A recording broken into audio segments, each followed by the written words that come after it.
Good morning, everyone. It's Dr. Arlene Dijamco, the MultiDimensional MD. Thanks so much for joining me. And if you haven't already, please like and subscribe.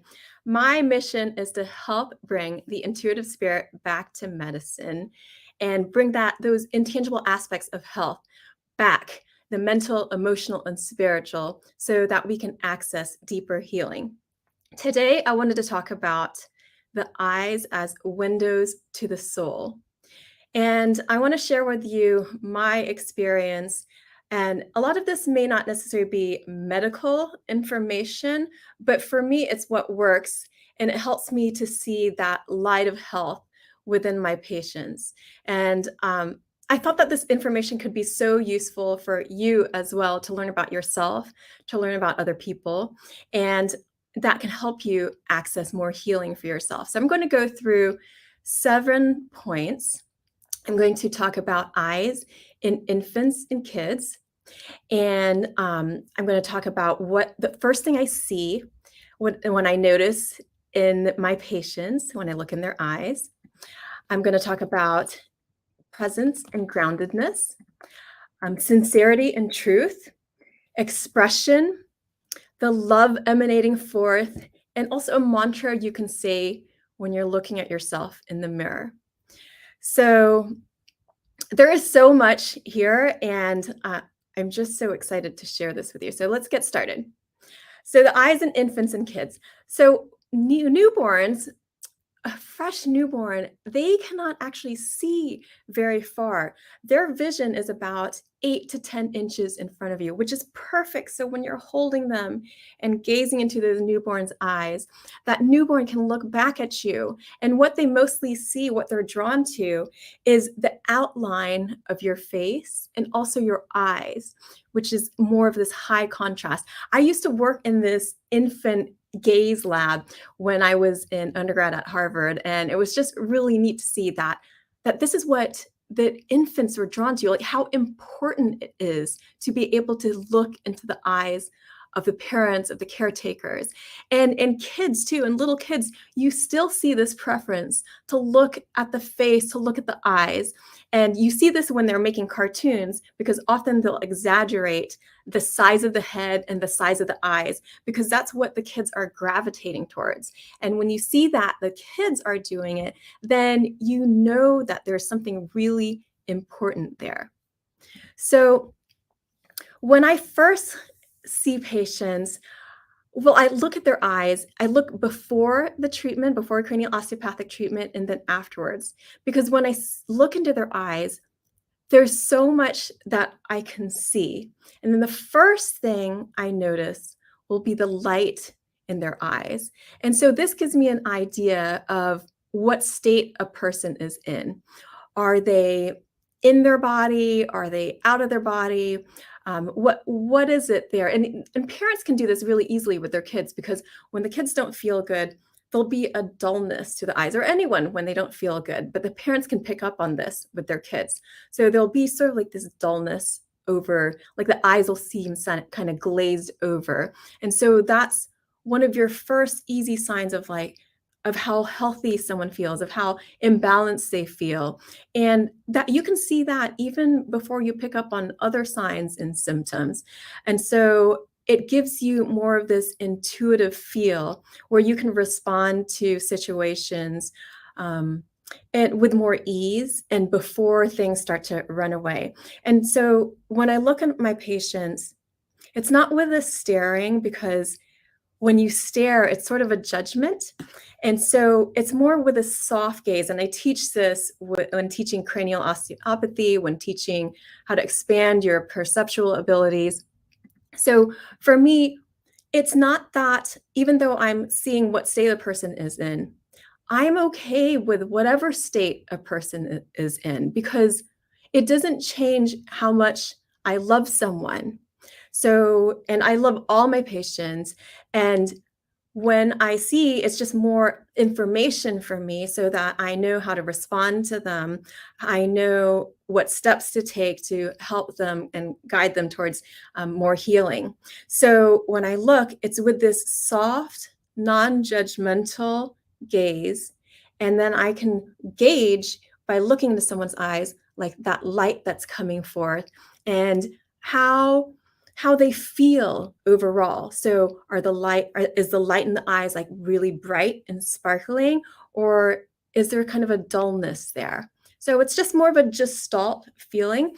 And I mean, there's so much more you can get from it, but just from first glance, I mean, it just takes a split second. Even a little toddler, I'll look at them, and if they've had some difficulty during the birth process, then they could be doing everything developmentally completely fine.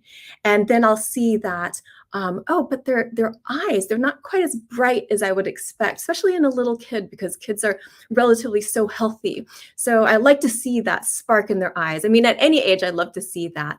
But if their eyes are a bit glazed over, then I know that, there's something a little bit off balance, or maybe things aren't flowing as well as they could. And there's things that we can do to help that. So again, it's not a judgment. It's not like, oh, they're bad, they're not doing well. It's more like, how can I help this person? And when I see that they need more flow in their body, then that gives me an idea of how to approach it. So next, number 3, presence and groundedness. So when I look in the eyes, this is so easy to see in someone. And this is what feels good when you're with someone, when they're really present and grounded, meaning they're in their bodies. They have this ability to really hold this space with you, and they're with you 100%.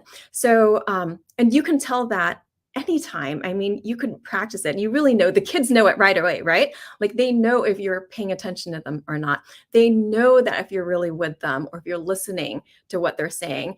And I mean, they'll come up to me sometimes, and they know if I'm doing some work, and they will literally like go like this to me to make them, or my little one would turn my head towards her, make my eyes look directly into her eyes to make sure that I am present and with her. And that gift of presence is so much, it's one of the best things that you could give anyone. And so I could do an example for you. Let me see. I wonder if this can come through in the video. So here I am. If I'm looking here, okay, this is me with a soft, non-judgmental gaze, just space, giving a person space to express themselves.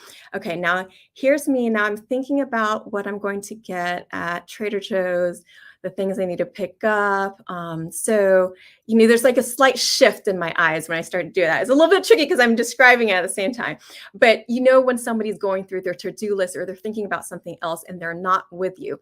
And then here is, this is something that parents do so often with kids when they're trying to figure out something. So they'll start staring. So this is me starting to stare at you. So you can see the energy is a bit more forward, and it doesn't feel as good as like sitting back and giving so much space for a person to express themselves. So with the staring, that gaze will actually pin down somebody, and it's less grounded and feeling, and the presence is, it's not a grounded presence. So there feels like there's this force like coming at you, where it doesn't give a person like as much ease and space. So if you took a room of people and everyone started staring at you, then it feels a little bit less comfortable than if everyone like gave you some breathing room to be.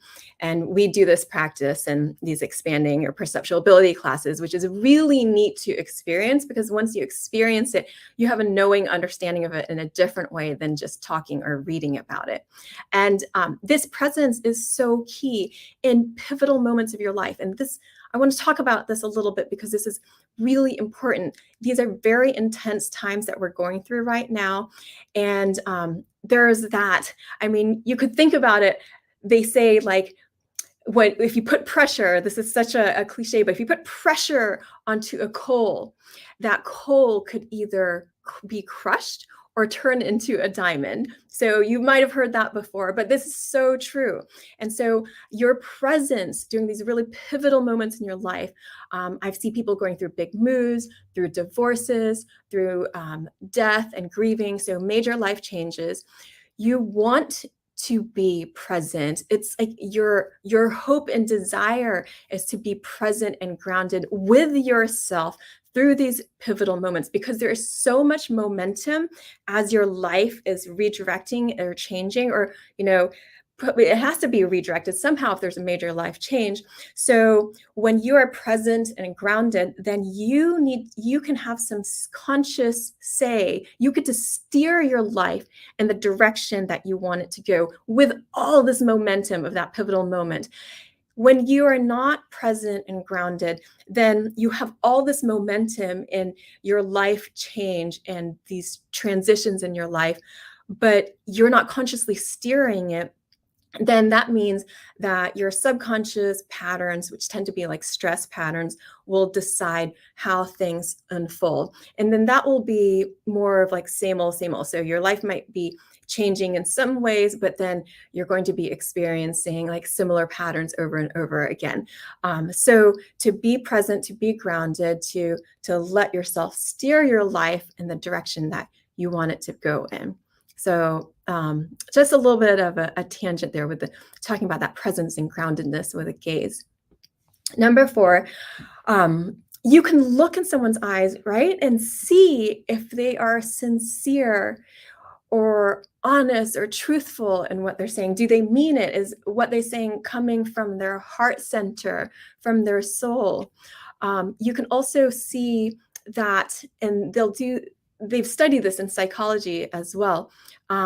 So, when someone's sort of judging or questioning, they'll have like more of a squint to their eyes. So the eyes will tend to narrow. And when someone's being really sincere and honest, then their eyes will be more open. And so they'll have this more bright-eyed look. And you can also see with someone's smile. So the psychologists have studied this with expression. So there's a real smile, and there's those fake smiles that you might do for the camera where you're smiling, but you don't have that. There's that little crinkle in the eyes where you actually really, you mean it, like it's an authentic expression of how you're feeling, versus something that you're trying to fake. And of course, if you're an actor, actress, then you'll be better at being able to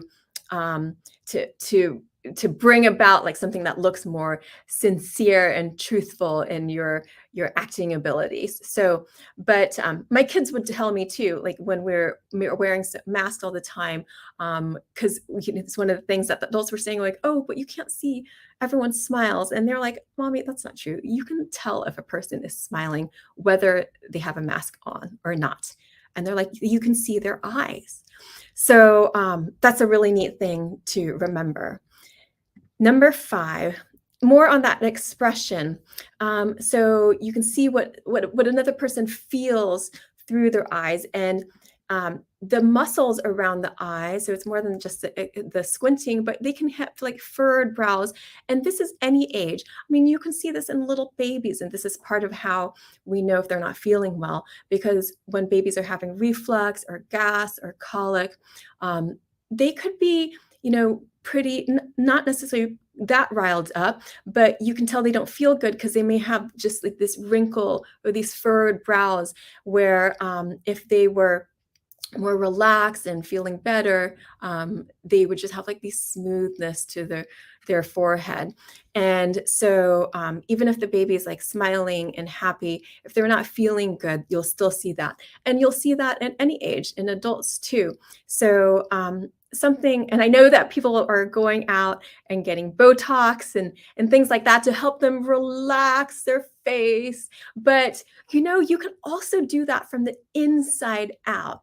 So I will give you a mantra at the end of this, of something you can say to yourself when you're looking at yourself in the mirror. And it's great to have that feeling. So number 6 is love emanating out from the eyes. So I remind people often that when the fetus develops, the face is like curled into the heart. And so as it develops, then it uncurls. And so that face is like an expression of your heart center.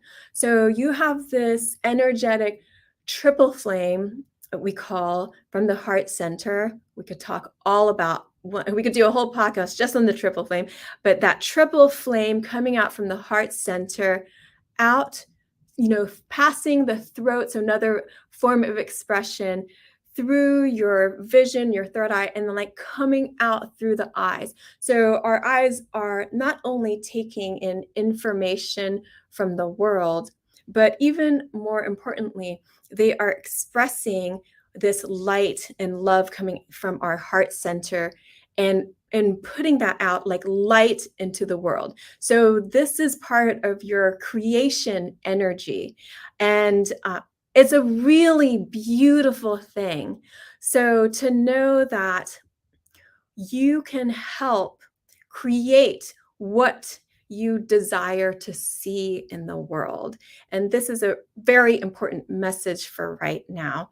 So with so many things happening and so much intenseness, we need to pause and consider, what is it that we desire to see in the world, and how can what we see in the world be an expression of our own heart centers. So when we're seeing so much chaos and difficult things, then it's really more about going inwards so that we can help shift things out into the world. So it's inside out. And so much where many people are living from the outside in, like letting their environment determine what their state is. And of course, that is going to be part of that. There's that interaction or connection with all things, but to really come back to the heart center and know that we have this capability to shift things and to express out into the world. And that includes like that light that we're sharing from our eyes. So the last thing that I want to leave you with is this mantra for when you look at yourself in the mirror.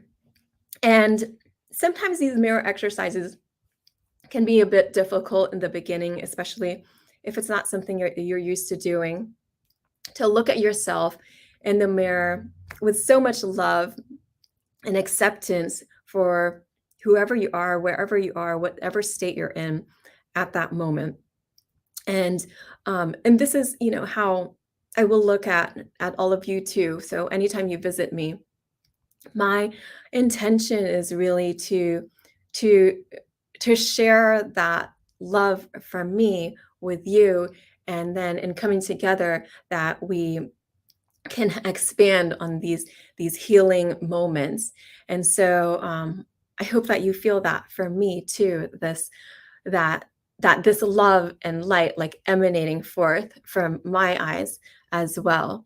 And so the mantra that I would like you to see, if you could say when you look at yourself in the mirror, is simply, I love you, I love you, I love you.